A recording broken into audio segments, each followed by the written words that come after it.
Hello guys, welcome to bits and pieces. இந்த வீடியோவில் நம்ம அட்டார்னி ஜெனரல் ஆஃப் இந்தியா யார் இவர், இவரான வேலை என்ன, இவர் இந்தியன் கவர்மெண்ட்டுக்கு என்ன வகையில் இவருடைய பணியை செலுத்துறாரு அண்ட் ப்ரீவியஸ் இயர் கொஸ்டின்ஸ் இதெல்லாம் பார்ப்போம். அட்டார்னி ஜெனரல் ஆஃப் இந்தியா எந்த ஆர்டிக்கல் இவரை பற்றி சொல்லியிருக்காங்க அப்படின்னு பார்த்தீங்கன்னா article 76 part 5 of Indian constitution யூனியனுக்கு கீழே யார் இவர் அப்படின்னு பார்த்தீங்கன்னா highest law officer of the country, law officer, highest law executive of the country. ஓகேங்களா, ஜுடிஷியரிக்கு இவருக்கும் சம்மந்தம் கிடையாது. ஓகே, அப்பாயின்மெண்ட் குவாலிஃபிகேஷன், நீங்க வந்து அட்டார்னி ஜெனரல் ஆஃப் இந்தியா ஆகணும். இவர் சிம்பிளா ஹூ இஸ் ஹி அப்படின்னு கேட்டீங்கன்னா he is the one who advices Indian government. Indian கவர்மெண்ட்டுக்கு ஒரு பார்ட் டைம் வக்கீல் மாதிரி இவர். அதான் வக்கீல் மாதிரி கிடையாது, வக்கீல் தான். நீங்க கவர்மெண்ட் ஆஃப் இந்தியாவுக்கு எதிராக கேஸ் போட்டீங்க அப்படின்னா இவர் தான் வந்து சுப்ரீம் கோர்ட்ல கவர்மெண்ட் ஆஃப் இந்தியாவை ரெப்ரசென்ட் பண்ணுவார். இவருக்கு என்னென்ன தகுதிகள் இருக்கணும், குவாலிஃபிகேஷன்ஸ்? ஒன்னு, qualifications of a judge of supreme court. Supreme கோர்ட்டுக்கு என்ன ஜட்ஜா இருக்கணுமோ அந்த குவாலிஃபிகேஷன் இருக்கணும். Which means citizen of India, 5 year high court ஜட்ஜா இருந்திருக்கணும், இல்லைன்னா 10 இயர் ஹைகோர்ட் அட்வொகேட்டா இருந்திருக்கணும், இல்லைன்னா டிஸ்டிங்விஷ்ட் ஜூரிஸ்டா இருந்திருக்கணும்.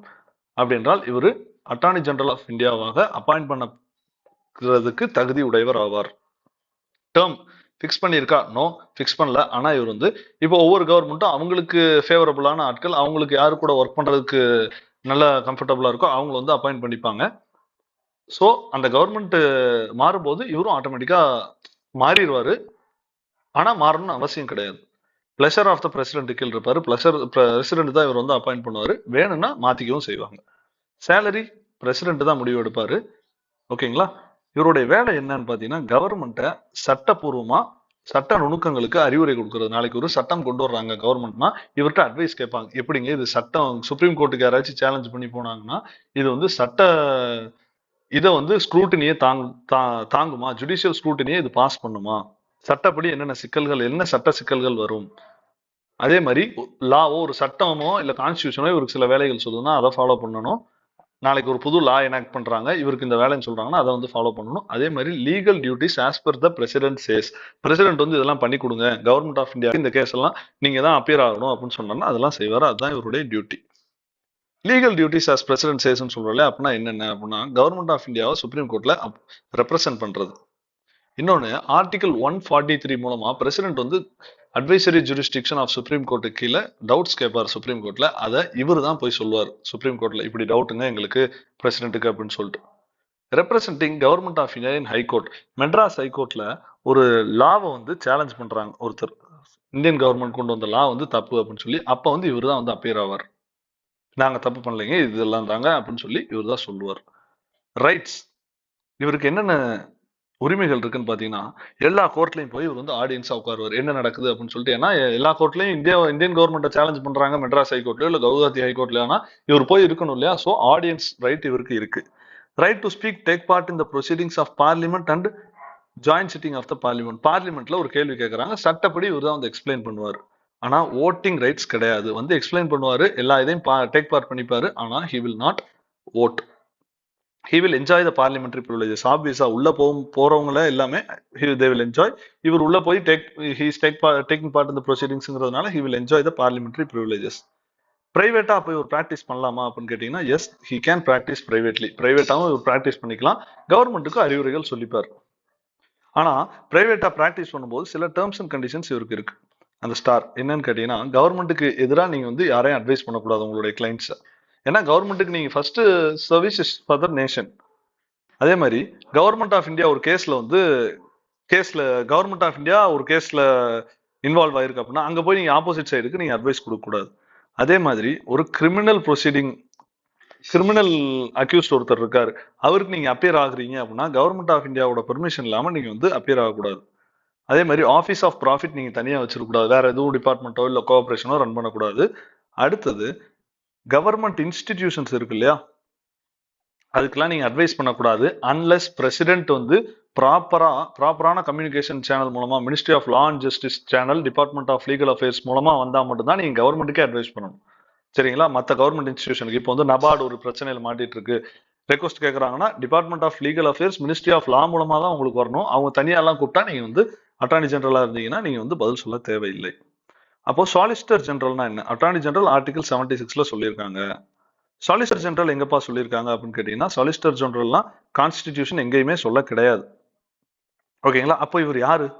இந்த காலா படத்துல கேட்பாங்கல்ல, ஆமா நீங்க யாரு அப்படின்னு கேட்பாங்களா, அது மாதிரி சாலிசிட்டர் ஜெனரல் யாரு அப்படின்னா கான்ஸ்டிடியூஷன் சொல்லலைங்க எங்கேயுமே. சிம்பிள். இதை மட்டும் மைண்ட்ல ஏத்திக்கோங்க நல்லா. இவரு அட்டார்னி ஜெனரலுக்கு ஒரு அசிஸ்டன்ட். அவருக்கு வந்து ஹெல்ப் பண்றதுக்கு இவர் வந்து நிற்பாங்க. அவர்னால மெட்ராஸ் ஹைகோர்ட்டுக்கு வர முடியலன்னா இவர் தான் ரெப்ரசென்ட் பண்ணுவார். கான்ஸ்டியூஷன்ல இதை பத்தி சொல்லவே கிடையாது. சிம்பிள். இதுதான் சாலிசிட்டர் ஜெனரல் பத்தின எல்லா இதுவுமே. அவருக்கு மத்த எதுவுமே ரைட்ஸ் எல்லாம் கிடையாது. Just he's an assistant to attorney general. Okay.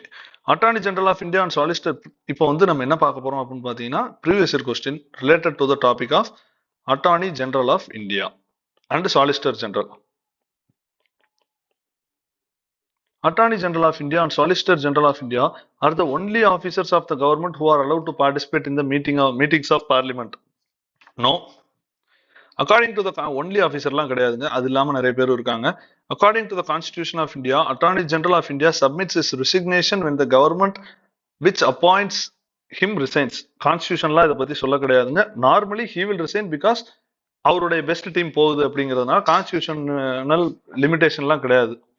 ஓகேங்களா? ரெண்டுமே தப்பு. Which one of the following statements of Attorney General of India is not correct கேட்டிருக்காங்க. He has the right to audience only in Supreme Court of India. இது வந்து தப்புங்க. He is in all courts of India. He shall receive the remuneration as the president determine. இது correct. He shall be qualified to be appointed as a judge of Supreme Court. இதுவும் correct. He shall give the advice to the government of India in all legal matters. இதுவும் correct. Right to audience in all courts of India.